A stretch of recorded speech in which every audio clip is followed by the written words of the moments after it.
Mahoney is back tonight. We're talking about Ed Sheeran, who is one of my favorites, who just had a big legal battle that he won. He did win. He did win. He had a huge legal battle. This was very watched by everybody that is involved in all of this, and it involved the copyright for his song "Thinking Out Loud" versus the old "Let's Get It On" song by Marvin Gaye and Ed Townsend. So let's talk about a little bit about a copyright. So you create a piece of music, and if you get a copyright to that piece of music, which kind of happens as soon as you create it, then you have the ability to do everything with that music. You get to use it in any different ways. Anybody that's going to use it has to pay you money. You get to reproduce it, perform it, adopt it, all of those things.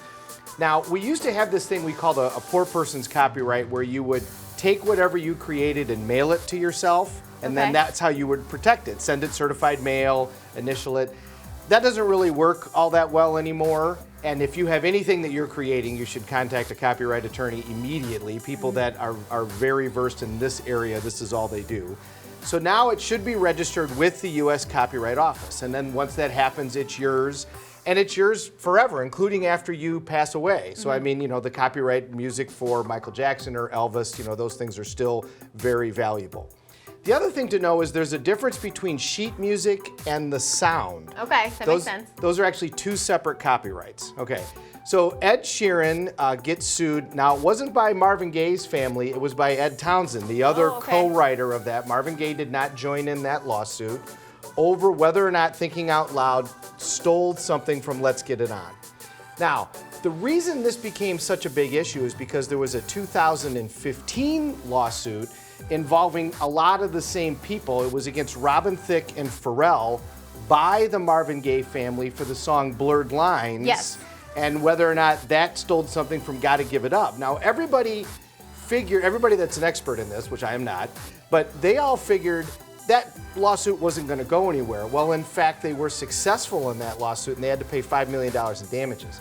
That kind of threw everything off kilter, and so everybody's going, oh my goodness, okay, we kind of thought we had a grip on all of this. And so now this lawsuit comes against Ed Sheeran. I think it was very significant that the Gaye family didn't participate in this lawsuit. It was only the Townsend family.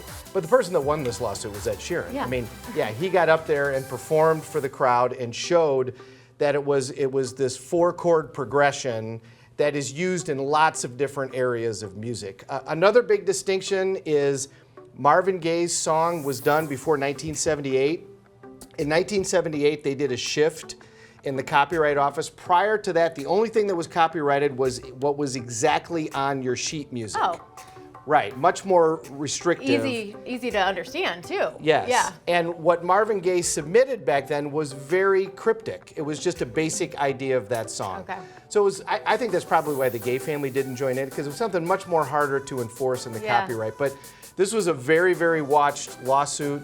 Ed Sheeran was successful, which kind of brought us back to where we've been for a long time. And these lawsuits go on all the time. If you do a sampling from somebody else's music, which now happens if you do a mashup, which happens all the time, you've got to make sure that you have permission, and then you have to pay what you owe.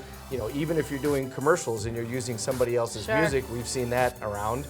You've got to make sure that you have written permission to do that, and whatever they're asking you to pay, that you are in fact paying that. Ariana Grande's 7 Rings is like my favorite story, because she bought the rights to use Rodgers and Hammerstein, I'm going to say it wrong, at the beginning. And so everyone was like, oh my God, she stole that. And she's like, I paid for it. It is right here in the credits. Correct. That's the way you got to do it. That's the way you got to do it. Otherwise, you can end up in a lawsuit 20 years from now or 30 years from now. That could be very, very costly. So make sure you follow the rules and get everything in writing. Well, thanks for explaining that. The 1978 thing is very interesting too. I didn't know that was a shift, which makes a huge difference for the songs that were made before then. Yeah, huge difference, especially in this one, because like I said, the sheet music that was submitted was very basic, so much harder to enforce. Explains why Ed Sheeran was so upset too. Yes. But he won. He's all good. Thank you so much for coming in tonight. Coming up next, are you ready for the Lager Than Life Beer Festival? We'll tell you all about it with Takesha, who is waiting in the Mahoney and Mahoney Blue Room. We'll be right back.